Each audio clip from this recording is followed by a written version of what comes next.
Olá e bem-vindos ao primeiro episódio da Conversa e Negócios by Cifra. Este é um espaço criado para conversas reais, inspiradoras e estratégicas sobre o mundo dos negócios. Aqui vamos dar voz a líderes, empreendedores, profissionais que fazem acontecer com o objetivo de partilhar experiências, desafios, caminhos de crescimento e, acima de tudo, reflexões que podem fazer diferença na forma como cada um gera o seu negócio. Vamos falar de temas como estratégia, inovação, liderança, bem-estar organizacional, finanças e transformação nas empresas, sempre com um olhar prático e direto.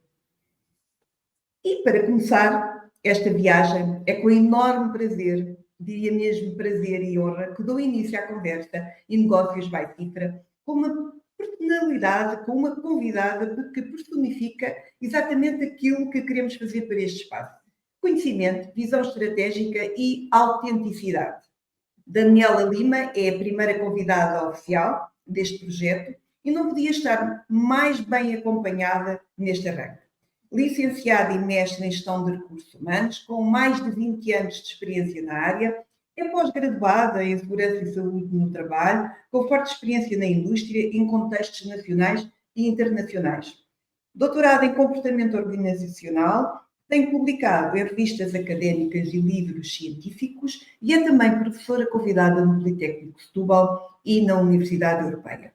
Fundadora da Swiffer, atua como consultora em empresas de referência desde 2019, com foco no well-being organizacional. Coordena o grupo português de well-being e lidera, em parceria com a APG, a certificação internacional de Well-being Manager. Isto é comprido. É ainda colunista convidada em publicações como Observador, Expresso, Human Resources Portugal, RH Magazine e Revista Pessoas. Tudo ligado a pessoas. Daniela é, sem dúvida, uma voz ativa na transformação positiva das organizações e hoje traz-nos a nós a sua visão sobre liderança, bem-estar, cultura empresarial e o futuro do trabalho. E agora digo-te, Daniela, vamos conversar. Vamos conversar, mas essa pessoa parece que não tem nada a ver comigo. É muita coisa, mas eu às vezes eu fico a pensar, primeiro, estou a ficar velha, muita coisa escrita no currículo, e depois é muito formal, e eu não sou isso, quer dizer, sou, mas não sou. Então, Maria João... Eu tinha que passar tudo isto, e eu começava já por fazer uma pergunta que todos nós queremos saber, eu pelo menos quero saber. Quando é que foi o momento que percebeste que o well-being precisava de ser levado a sério? Porque há muita gente a não levar o well-being a sério. Primeiro, porque se eu quando olho para mim e olho para a minha capacidade de produção, dia a dia, assim, eu produzo tanto melhor e sou tanto mais criativa, correto? Quanto melhor me sentir. Ou seja, há dias que de facto eu sinto-me super poderosa e acho que vou concretizar e que vou fazer. E sinto isso e tenho essa sensação e ela prolonga-se no tempo. Mas também há uma altura em que eu sinto que eu já não estou a dar mais. Não consigo dar mais de mim. Porquê? Porque estou cansada, estou esgotada, não consigo ser criativa e principalmente não consigo ter a mesma capacidade de entrega que tenho normalmente. Olhando para o lado académico, é assim, nós sabemos que estes fatores psicossociais e tanto a questão da saúde mental como do stress, a ansiedade, são fatores que estão presentes, que nós conseguimos facilmente compreender em que dimensão e em que extensão das organizações é que eles estão e quais são as consequências. As consequências normalmente não são consequências a curto prazo, são consequências a médio e longo prazo, mas que as pessoas neste momento, e muito também por força do ritmo de trabalho e do nosso mindset, as pessoas estão a adoecer. Temos pessoas que estão a sofrer de doença mental, temos pessoas que estão extenuadas, fala-se muito no síndrome de burnout e são coisas que acontecem ao longo do tempo.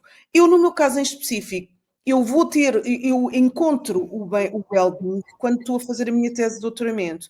Eu analisei 1000 acidentes de trabalho mortais na indústria e como nós, como eu e o meu orientador, começámos a perceber que, para além das questões físicas, químicas, dos riscos psicossociais, tem de haver outras coisas mais que fazem com que as pessoas estejam esgotadas e que procedimentos normais e que nós fazemos habitualmente, nós tendemos aqui a negligenciar. Ainda que nós tenhamos de contemplar sempre que o erro faz parte da condição humana, nós precisamos de olhar para a pessoa como um todo. É assim, eu não posso estar bem se eu sei que em casa o meu filho está doente. Eu não posso estar bem se eu não sei se o meu pai, no meu caso, se ele está com algo, começa a ter problemas de diminuição cognitiva e eu estou sempre com o coração nas mãos.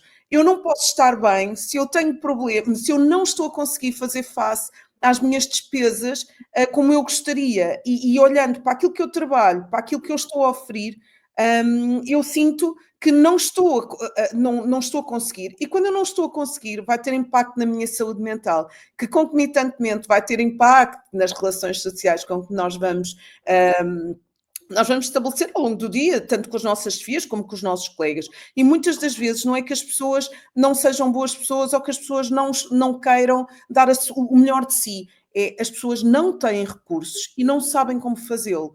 E é aí que nós, enquanto organizações, temos de ser os facilitadores. Ou seja, temos de olhar para o bem-estar, para o well-being como algo estratégico que nos permite ter as pessoas a trabalhar nas melhores condições possíveis, ok? Ou seja, eu tenho de garantir que estou a dotar as minhas pessoas, as pessoas que trabalham comigo, com as ferramentas que elas necessitam para poder alimentar de forma positiva, correto, todas as dimensões que compõem a sua vida, não é? Sabes o que eu acho interessante em tudo o que tu disseste, não é? Acho muito interessante tu focaste na segurança e saúde no trabalho. E muitas das vezes as empresas não dão devido valor a essa área, nem aos dados que elas transmitem. Portanto, porque aquilo depois tem dados que é transmitido à empresa e não dá. E tu foi numa pós-graduação a fazer a tese, a entregar que percebeste que tinha que haver mais e então é quando tu começas realmente a despertar, que já fazias coisas, já trabalhavas, mas foi quando tu começaste a despertar mais para o well-being. Repara, peço desculpa. Sim, sim, sim. É assim, eu a bem da verdade, não posso deixar de referir um momento em específico da minha vida. É assim, quando estava a escrever a minha tese de doutoramento, estávamos confinados, estávamos no Covid, e o meu marido é da área tecnológica, e teve aqui um desafio muito grande, que foi colocar a empresa dele a trabalhar. E nós sabemos que nessa altura foram alturas em que a incerteza era tão grande que as próprias organizações sentiram aqui um enorme desafio de olhar como é que vai ser amanhã. E nós entramos, e eu entrei, porque eu estou profundamente imbuída daquele espírito que eu sou cuidadora. Então eu assumi que ele tinha de trabalhar, e ele teve, na altura, no início, períodos de trabalho, ritmos de trabalho bastante exigentes. Eu tinha uma filhota com 2 anos, eu engravidei durante o tempo que estava a fazer o doutoramento. Eu tinha o Gonçalo com 11 anos, com telescola, e nós não sabíamos, e eles não estavam habituados à tecnologia, e a estudar, e a ligar-se, e a cumprir. Nem nós estamos tão habituados como hoje. Facto, eu assumi aqui a postura de eu sou cuidadora e eu vou às compras, eu cozinho, e eu limpo, e eu faço bolachinhas, e eu faço pãozinho, e eu faço alimentação, e escrevi a minha tese durante a noite. Como é óbvio, privação de sono, excesso de exigências que ninguém me pediu, leia-se. Ninguém cá em casa me pediu nada. Ninguém pede nada. Ok? E eu assumi aquilo como sendo... E houve um dia em que eu senti que atingi o meu ponto. Eu entrei em ruptura. E eu percebi, caramba, mas eu estou a falar de segurança e saúde no trabalho, eu estou a investigar porque é que nós temos acidentes de trabalho e eu não estou a cuidar de mim. Então, eu acredito muito que nós temos de dotar as pessoas de ferramentas para que elas tenham esta capacidade de olhar para si e entender quando é que já não estão bem ou quando é que estão a exigir demais e poderem encontrar aqui formas de fazer este equilíbrio. Sim, o bem-estar foi uma consequência natural à segurança e saúde no trabalho. Ok? A segurança e saúde no trabalho é sempre como é obrigatória, Uhum. e tem ali muita norma, correto?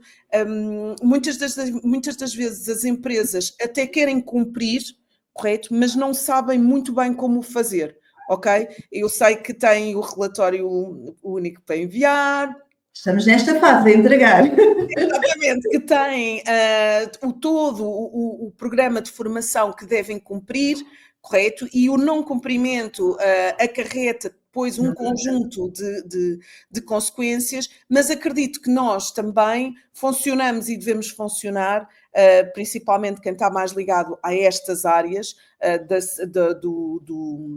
do payroll, da contabilidade, da segurança e saúde no trabalho, deve também ser aqui um facilitador e fazer as empresas entender que isto não é bem assim, porque de facto não acontece só aos outros.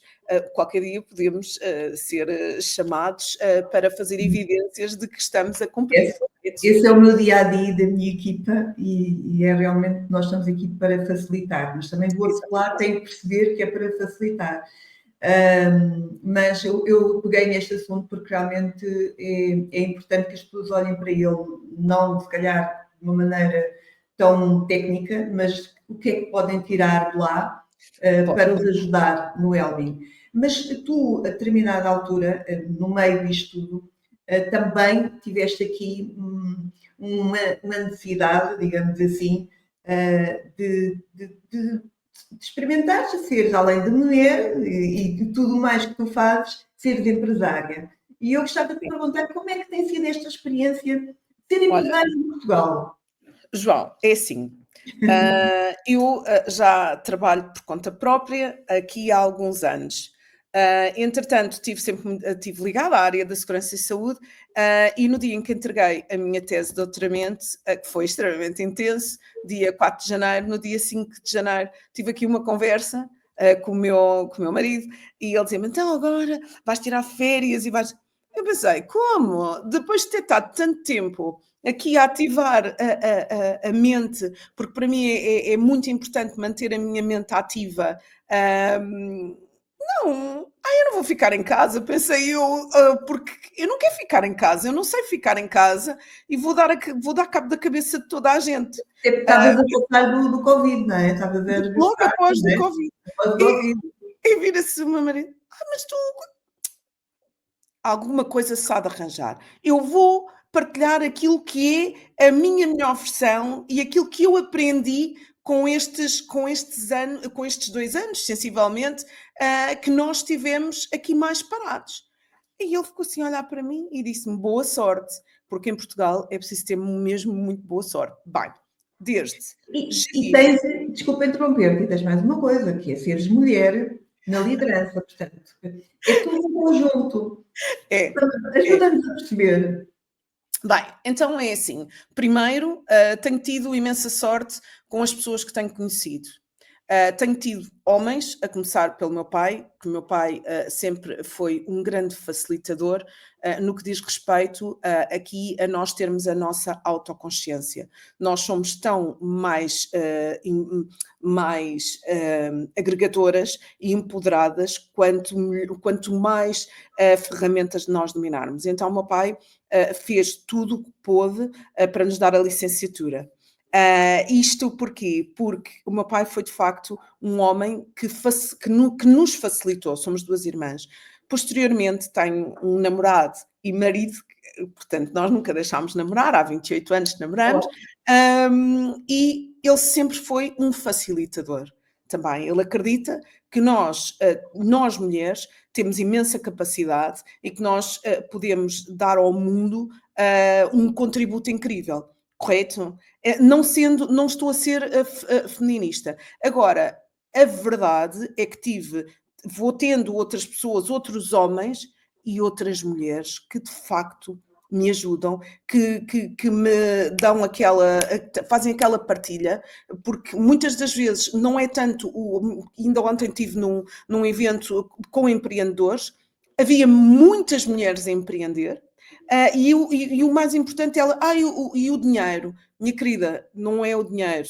O dinheiro, o investimento é importante, mas mais importante que isso é nós termos um propósito, ok? E nós, mulheres, nós temos de ter o nosso propósito, a nossa visão, e nós vamos fazer o caminho. E o estar a dar a outras pessoas conforme eu recebi e por me terem aberto as portas, não é fácil, mas ajuda a ter noção de que de facto eu posso tudo aquilo que eu quiser.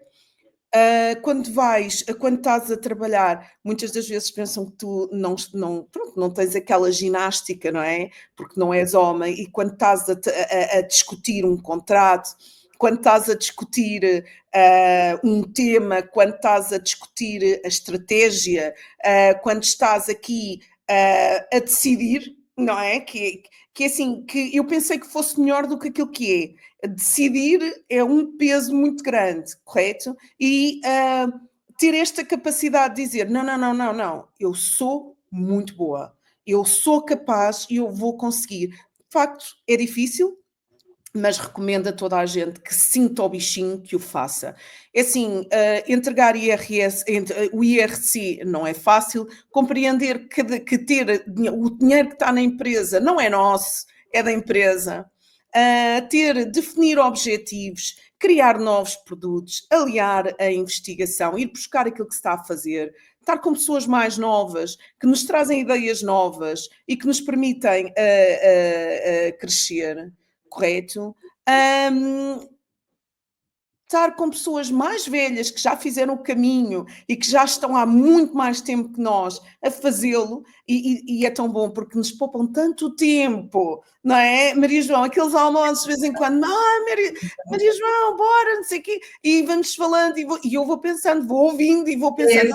Essas partilhas são Isto, muito de facto, é extremamente importante. Eu acredito que os homens são muito importantes e nos ajudam muito a fazer este caminho, mas, de facto, esta ligação que nós temos de ter umas com as outras também é extremamente importante. Porquê? Porque nós sabemos o que é que passamos. Porque nesta multiplicidade de papéis, muitas das vezes nós perdemos aqui um pouco aquilo que é a nossa autoconfiança. Nós temos muita tendência a cobrar-nos. E ontem estava com uma colega da Universidade Nova, que teve em N partes do mundo e que fez projetos e foi tão bom. E ela dizer-me, estávamos a falar não sei o quê, e ela dizer, não te pressiones, isso já não funciona assim.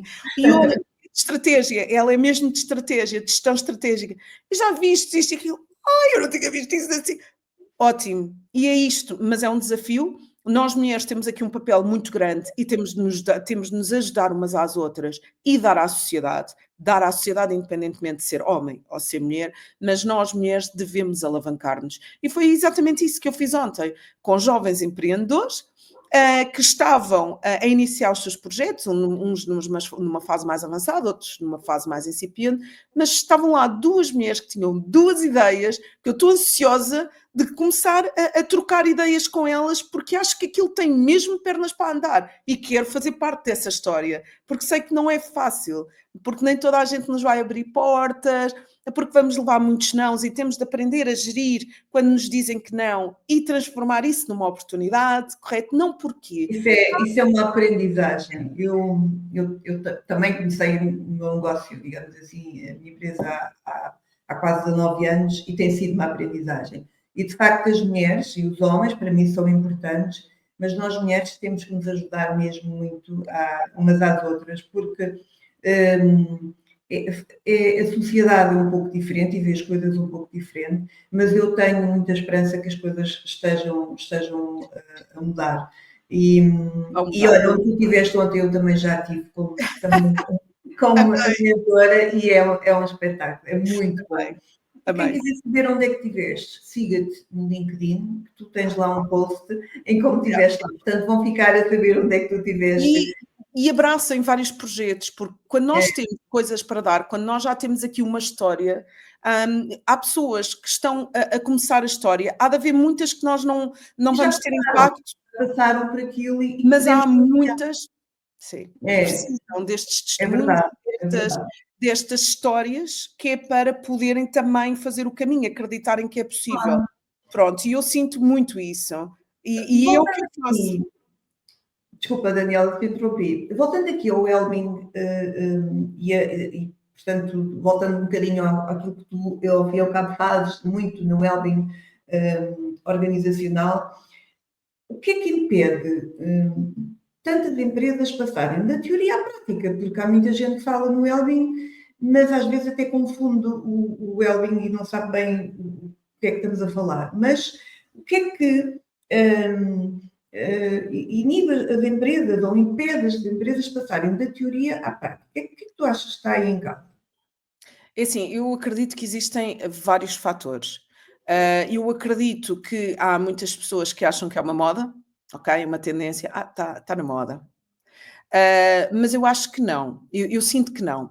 Não por força das novas gerações, que já não querem e não têm o mesmo drive que nós, ok? Muitas das vezes, eu lembro-me quando comecei a trabalhar, que me disseram assim, olha, o horário de entrada é à hora X, mas o horário de saída é quando terminarmos, correto?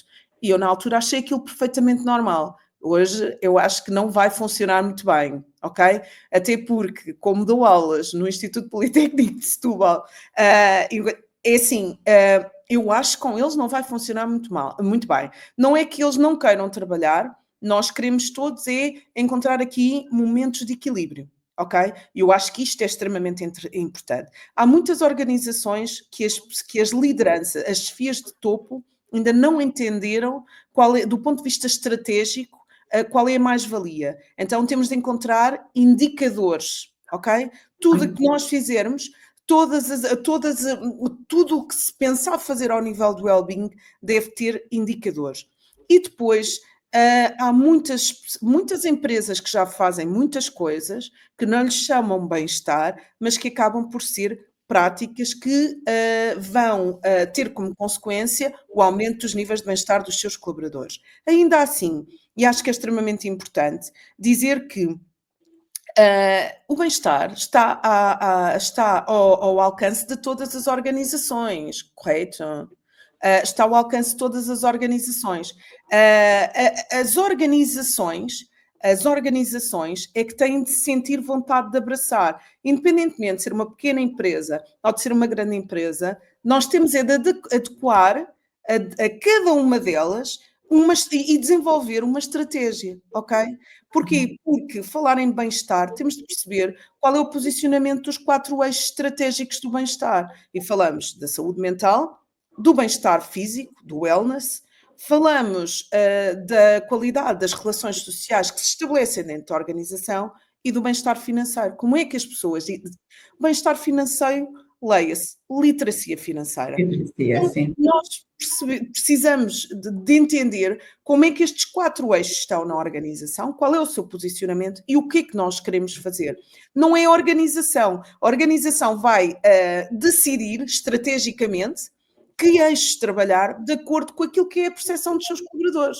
Porque se eu for trabalhar o bem-estar físico, há muitas pessoas que se calhar querem mais informação, não querem tanto o físico, ok? Depende depois de quem é que nós temos na organização e esse é que é o grande desafio, porque muitos de nós temos 4 a 5 gerações dentro das nossas organizações e eles não querem todos a mesma coisa. João, eu neste momento, se me disserem vais fazer uma maratona, eu vou perguntar, maratona de quê? De comida?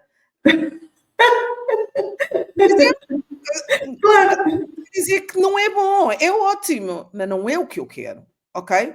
Se me faria bem, epá, se calhar fazia, mas eu morri entretanto, porque aumentava-me os níveis de Se stress. calhar se nos dissesse uma maratona de conviver com amigas e de estar bem, de conversar, isso aí. Vou conversar, vou caminhar ao meu ritmo, vou conversar, vou falar mal todas as outras amigas que não foram, correto? Isso Não é és nada assim, não és nada assim. mas percebes? E depois, a partir daquilo que é a percepção, daquilo que as pessoas querem, nós vamos desenhar e vamos integrar aquilo que já existe. Agora, o bem-estar está ao alcance de toda a gente. Agora, temos é de perceber se a gestão estratégica está envolvida, se as lideranças, se nós conseguimos comprar as lideranças, porque as lideranças são de facto aqui o grande garante da cultura e o bem-estar tem de estar dentro daquilo que é o propósito e tem de ser um valor para a organização.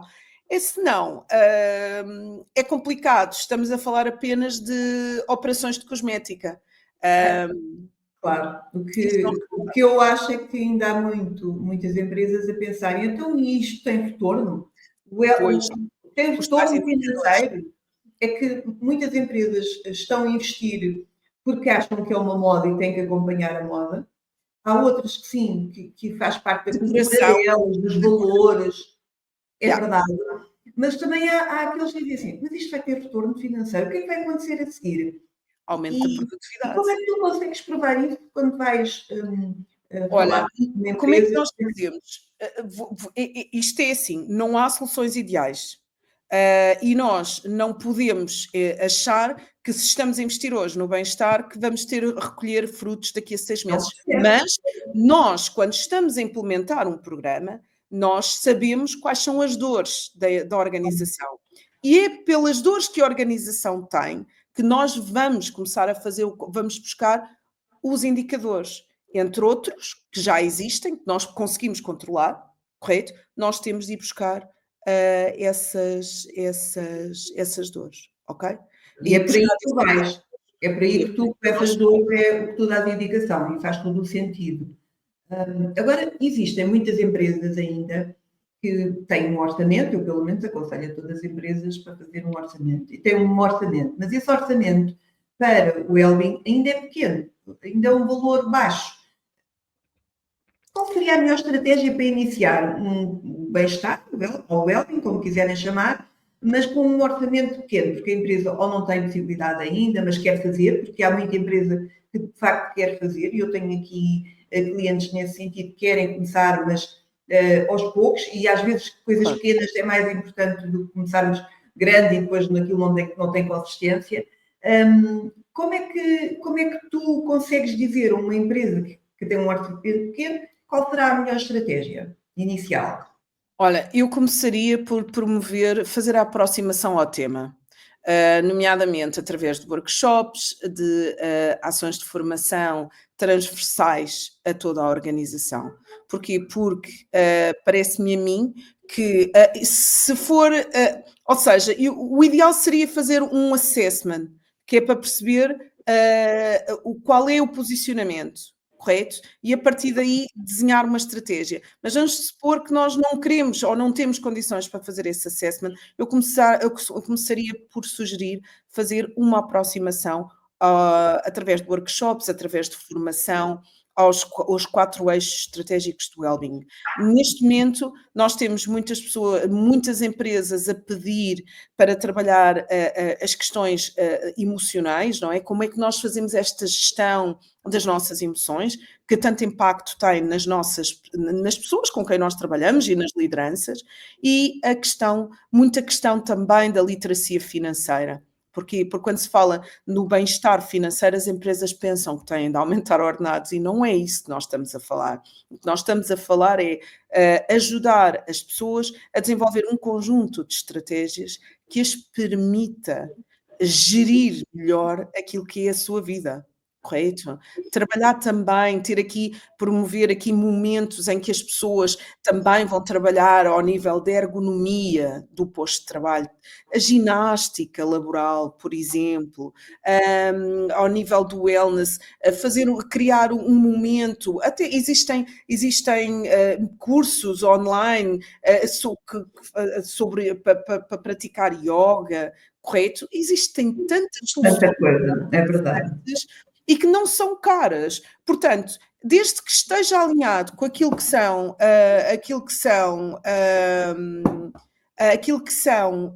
as estratégias da organização, correto? Aquilo que é o dinheiro, os recursos da organização, desculpa, aquilo que são os recursos da organização, nós conseguimos fazer coisas fantásticas. Não é preciso muito dinheiro, é ser só criativo. Agora, Mas, é óbvio, precisamos de ajuda, não é? mas eu acho que ainda há um pouco confusão no well-being ou no bem-estar financeiro. Eu, há uns dias atrás, estava a falar de gestão estratégica, de consultoria estratégica e bem-estar, e quando eu falei de bem-estar financeiro, o que foi entendido por algumas pessoas foi que eu estava a falar de aumento de vencimentos. E eu expliquei que não era aumento de vencimentos, mas sim gerir o que nós temos. É a parte da literacia. Portanto, quando nós falamos, O objetivo. muitas pessoas pensam que é aumentar o vencimento Não. das empresas e depois as empresas não têm recursos para isso. Não. Quando nós falamos em bem-estar financeiro, é as nossas pessoas saberem gerir melhor. Nós e as nossas pessoas, como é óbvio. Concordas comigo? Exatamente, repara uma coisa, estás a falar de aumentar a produtividade. Nós sabemos que a produtividade é sempre uma questão muito sensível dentro das organizações, correto? Se estás a falar em aumentar a produtividade, se estás a falar do impacto positivo que o bem-estar tem, o teu objetivo é que as pessoas tenham, ou saibam como fazer, não é? Estou a falar em aplicações de aplicar dinheiro aqui ou aplicar. Não, estou só a falar já. Olha, no preenchimento do IRS, que vamos ter de entregar daqui a 4 dias, não é isso?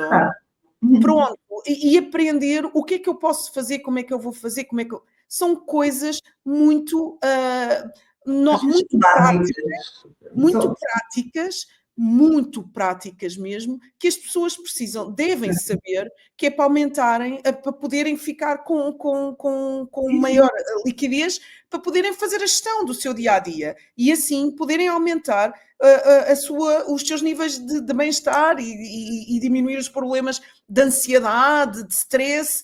É isto que nós estamos a falar, mas tem de ser muito falado, porque nós devemos ou seja, nós devíamos era introduzir isto nos currículos no ensino básico, como é que gerir, correto? Porque eu lembro, o meu pai sempre me disse, atenção que tirar não é pôr, e tu tens imensos ditados, mas depois não te ensinam como é que isto se operacionaliza, estás a perceber? E depois as pessoas ficam um bocado baralhadas, o que é bem-estar financeiro? Então chamemos-lhe literacia financeira. É o que as organizações neste momento estão a pedir imensa ajuda. É verdade, é verdade. Daniela, o trabalho está a mudar. Já falámos aqui isso há bocado, que o trabalho está a mudar, as empresas, os colaboradores, e eu perguntava-te se as novas gerações que estão aí procuram flexibilidade e propósito. Como é que as empresas se devem adaptar a isto? Bem, eu acho que não são as empresas que se têm de adaptar, porque as empresas têm também o seu propósito e têm também, querem também disponibilizar às suas pessoas modelos que sirvam aos seus colaboradores e que sirvam também às suas necessidades. Eu acho que aqui tem de haver sempre uma relação de win-win, ok? Portanto, nós temos é de compreender quem são as pessoas que nós queremos, correto? E trabalhar muitas questões que se prendem com o employer branding, para chegar às pessoas que eu realmente quero, ok? Porque há pessoas que vão gostar imenso de mim e que vão gostar imenso daquilo que a Swayfer faz, mas se calhar não vão querer trabalhar na Swayfer, correto? Mas não há mal nenhum, não há problema nenhum, porque nós podemos ter um propósito diferente, ou até mais. É assim, muitas das vezes nós, ao longo da vida, nós não queremos sempre a mesma coisa, correto? Não tem mal nenhum. Agora, a realidade é que as organizações e as gerações mais novas vão ter de trabalhar no sentido de encontrarem aqui uma ponte. Eu acho que é uma construção. E existe esta conversa que nós estamos a ter, tenho-a tido em vários fóruns com pessoas mais velhas que eu, com pessoas mais novas, mas eu vou dizer, eu acho ótimo e gosto imenso de trabalhar com pessoas muito novas. Porquê? Porque eles têm um mindset completamente diferente. Agora, também eu tenho de mudar o meu mindset, porque eu também trabalhava 7 dias por semana. E neste momento, eu não posso trabalhar 7 dias por semana. Aliás, eu não quero trabalhar 7 dias por semana. Mas ainda assim, há alturas em que eu tenho de fazer um sprint, porque existem prazos, existem datas, existem projetos que não dependem daquilo que é a minha vontade. E eu aí vou ter de saber jogar e gerir. O que não faz de mim nem melhor nem pior, faz de mim uma pessoa que chega em certas alturas precisa mesmo parar, mas há outras em que eu posso dar mais um bocadinho. Este equilíbrio é o tal equilíbrio que nós queremos encontrar, nós pessoas, e que as organizações também precisam. Mas é sempre uma construção. Sempre, sempre, sempre. E o que é que tu fazes quando fazes um sprint no atletismo ou no desporto? Descansas. A seguir descansamos. Exatamente. E eu acho que é essa. Pode-me acontecer trabalhar uma semana até sábado, e eventualmente no domingo. Eu tento evitar, eu tento gerir muito bem o meu tempo, mas também são competências que tu vais ganhando ao longo da vida. É verdade. Mas no fim de semana, na semana a seguir, eu se calhar não trabalho sexta-feira à tarde, ou não trabalho sexta-feira, ou faço as minhas coisas, correto? Porque não fiz no fim de semana. Mas são opções que eu faço e que são construções que eu tenho com a minha equipa, correto? Mas como é óbvio, se alguém, eu entendo sempre que se há alguém que se tem de sacrificar aqui mais um bocadinho, sou eu, correto? Por razões óbvias. Mas tem de ser uma construção, não há soluções ideais. Felizmente que eu tenho vindo a mudar bastante, que eu também trabalhava 7 dias e às vezes o 8º dia, que não existe, mas que eu trabalhava, portanto, e fazia horas extras à noite, quando não chegava, era a loucura. Mas tudo isto é um equilíbrio e até nós encontrarmos, que nos faz sentido. Agora, que impacto é que achas que a pandemia teve na forma como os líderes veem o bem-estar dos colaboradores? Achas que houve aqui algum impacto com a pandemia? Sim, eu acho que todos nós sabíamos que havia coisas que não estavam a correr tão bem. Acho que também os líderes foram altamente desafiados nesta altura e muitos deles, arrisco-me a dizer que muitos mesmo, também sentiram que atingiram o seu limite. E acho que lá está. É sempre para nós, para termos noção do outro, temos sempre de ter aqui a noção de nós próprios. E se eu, para cuidar de alguém, eu tenho que cuidar primeiro de mim. Lá está aquela questão que eu disse logo ao início, eu tenho aquele perfil de ser cuidadora, mas eu, para poder cuidar, eu tenho de cuidar de mim. E tenho de deixar de haver outra coisa, tenho de deixar que as outras pessoas cuidem de mim e me tratem bem. Ok? Então, eu acho que sim, que existem muitos líderes, que os líderes tiveram, decorrente da pandemia, começaram a ter um autocuidado. Claro que à medida que nós nos vamos distanciando, também vamos perdendo alguma memória, mas eu acho que não há nada como fazer estas tais sensibilizações, continuar a formar e dar ferramentas às pessoas, para as pessoas também poderem partilhar. Eu, por exemplo, no outro dia estava a conversar e havia alguém que me dizia, porque eu não sei o quê. Uma coisa que me descontrai a mim imenso é, quando eu estou no carro, eu evito um bocado de falar ao telefone. Eu antes falava muito. E eu agora, quando vou no carro, evito falar, porque é para ouvir uma música bastante alta, a minha música, aquela música que me parece que até o coração canta, correto? E isto faz-me super bem. Correto? E então estava a partilhar estratégias. Olha, eu faço isto, eu faço aquilo. Tenho colegas que dizem, eu pratico desporto, eu faço caminhadas, eu encontrei um clube de leitura. As pessoas neste momento estão a fazer as mais variadas coisas, correto? A ler livros.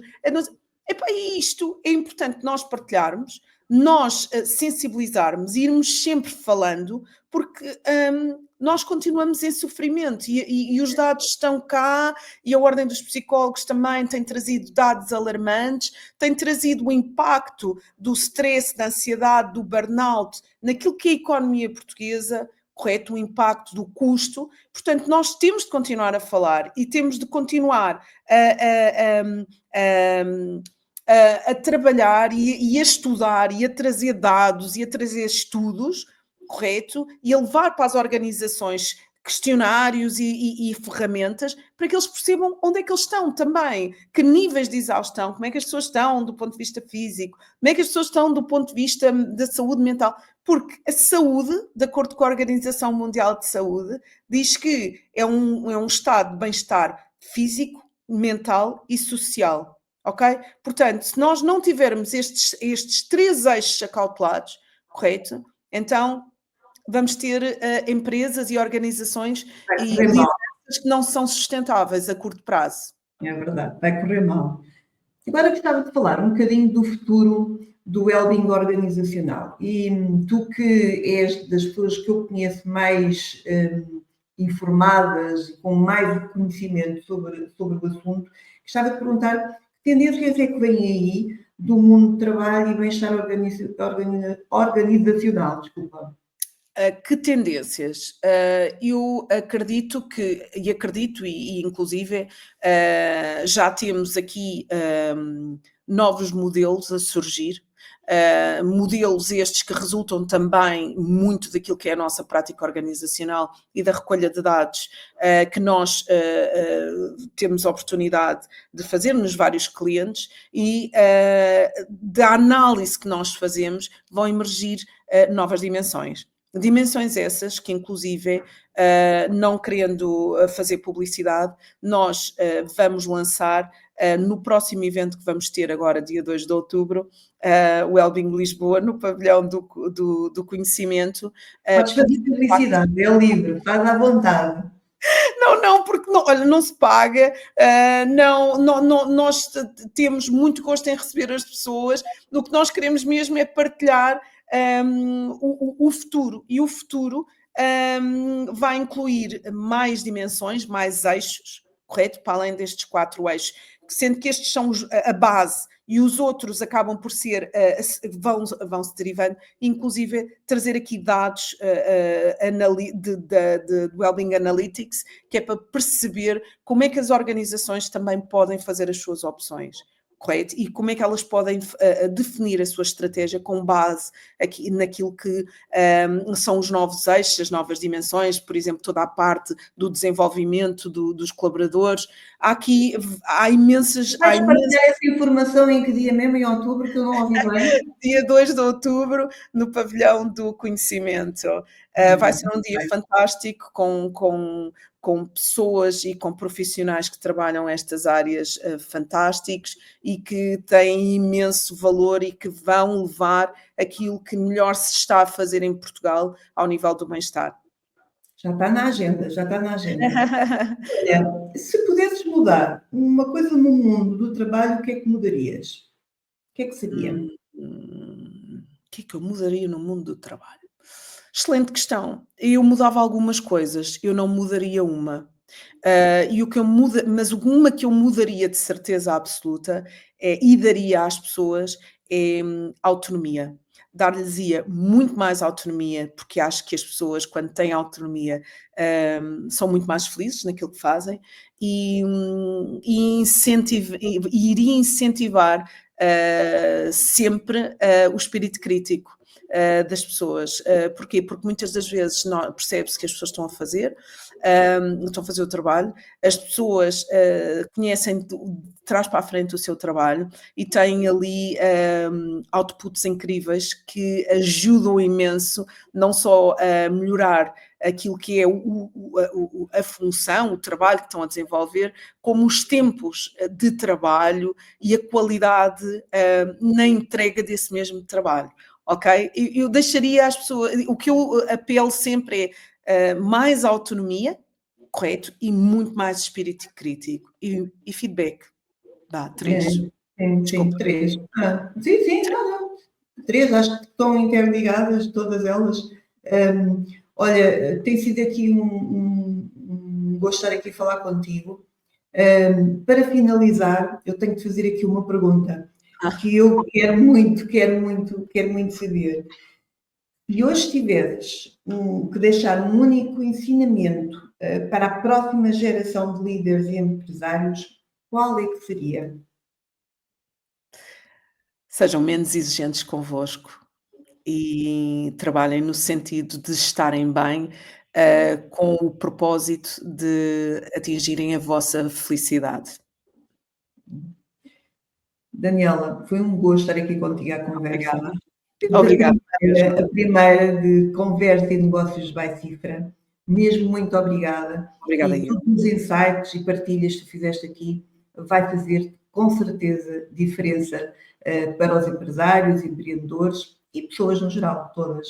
Muito obrigada. Obrigada, Maria João, pelo convite.